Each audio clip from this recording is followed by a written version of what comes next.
you've got here how Bitcoin isn't immune to the collapse of the everything bubble, but will benefit long-term, even if there is short-term volatility.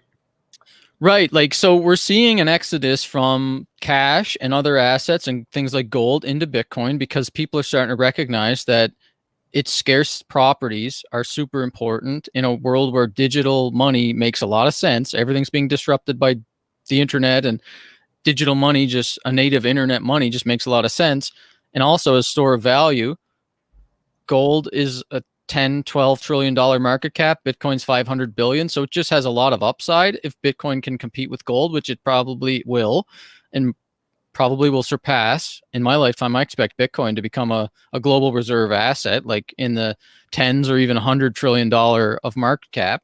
So as the Wall Street and institutions and super high net worth individuals and entrepreneurs and all this new class of investors are coming into Bitcoin, they're recognizing the properties that make it special of censorship resistance and decentralization and the scarcity aspects of it.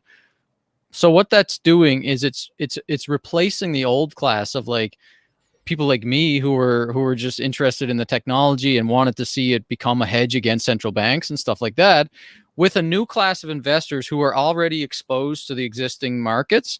So if your listeners probably have stocks and probably have some gold and some real estate, and now they want to get some Bitcoin, well, they're the new class of investors that are coming into the market, right?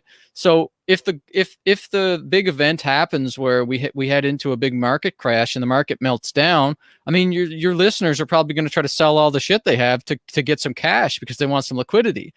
And it doesn't mean that Bitcoin is immune now. Just because Bitcoin acts as a hedge against these sort of events doesn't mean it's immune to people selling their Bitcoin because they're going to want cash. Until cash starts to hyperinflate in a way that we can see it in our daily lives, people are going to still naturally gravitate to want to go to cash in emergencies.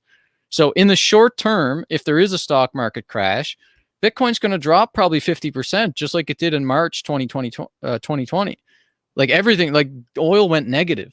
Like things are not uncorrelated at the macro level to that extent. Like Bitcoin is not going to protect you against a black swan event, but in the long term, Bitcoin is going to protect you against the deflation and the inflation of money, the money supply, which devalues your savings.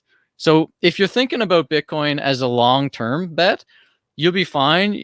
Just buy some more on the dip. But when people panic, they sell everything and they fly to cash.